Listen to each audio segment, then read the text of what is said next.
تو بھائی پولیس والے کو تو اور اچھا آرام ہے, سکون مل جائے گا, پولیس والا کیوں آپ کو منع کرے. تو انہوں نے کہا ٹھیک ہے. تو یہ ہے جلوس کی حقیقت. تو اب جو لوگوں کے نمائندے بنے ہوئے ہیں وہ یہ چاہ رہے ہیں کہ جلوس جو ہے 29 تاریخ کو نکالا جائے, تو اس میں کوئی سیاسی جو ہے منافع دکھ رہا ہے انہیں؟ دیکھیے اب وہ تو نیت کا علم اللہ تعالیٰ کو ہے, لیکن میں تو اتنا جانتا ہوں کہ سیاسی نفع وفا تو اس سے کیا ہوگا, یہ صرف ان کی آرام پرستی ہے. ہم نے صبح کا وقت اس لیے چنا تھا, اس کی ایک وجہ یہ بھی تھی کہ عید ظہر کے بعد نکالنے سے اب مسلم محلے سے یہ نکلتا ہے, بہت ساری مسجدیں روڈ پر آتی ہیں, آپ جلوس نکلتے ہیں, نمازیوں کو خلل تو ہوتا ہے.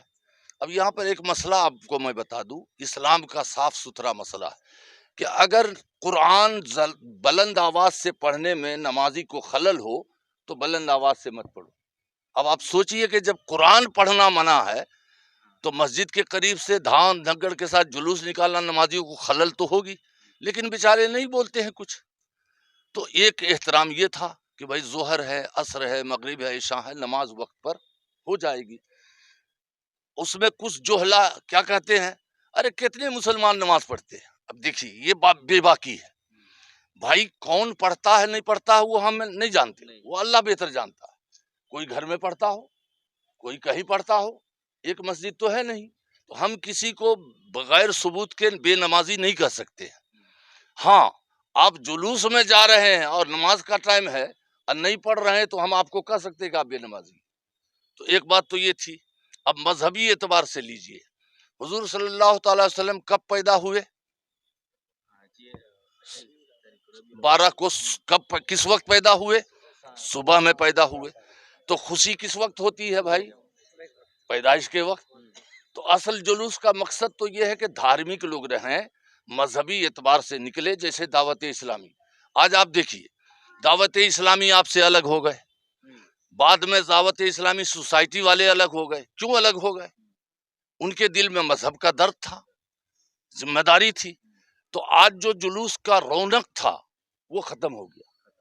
اب صرف ان لوگوں نے جو ہے اس کو سیاست کا اکھڑا بنا لیا ہے اور اپنے ذاتی مفاد کے لیے نکالتے ہیں.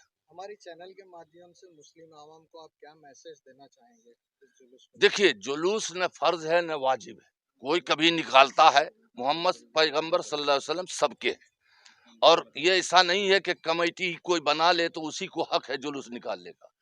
یہ عام جنتا چاہے ہندو کیوں نہ ہو, وہ جلوس پیغمبر کی یاد میں جب چاہے نکال سکتے ہیں. ہر ایک کو حق ہے, وہ سب کے لیے رحمت بن کر آئے ہیں. سمجھ گیا؟ تو میں تو لوگوں سے یہ پیغام دیتا ہوں کہ دعوت اسلامی کا جلوس نکلتا ہے, اگر آپ کو واقعی نبی سے محبت ہے تو آپ اس جلوس میں شریک ہو جائیں. ہاں دیکھیے شرعی اعتبار سے اگر آپ لیں گے تو 28 کو جلوس نکلنا چاہیے. کیوں؟ اس کی وجہ میں بتا دوں.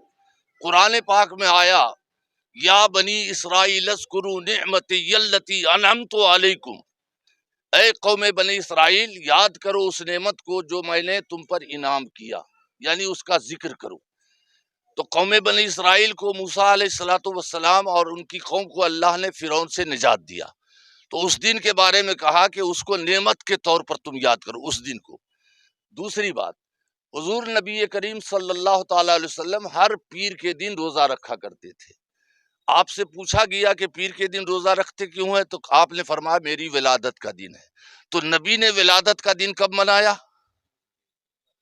12ویں کو. تو امت کو بھی چاہیے کہ 12ویں کو منائے. دوسری بات, قرآن پاک میں آیا وہ اما بنعمت ربک فحدث, اپنے رب کی نعمت کا چرچا کرو.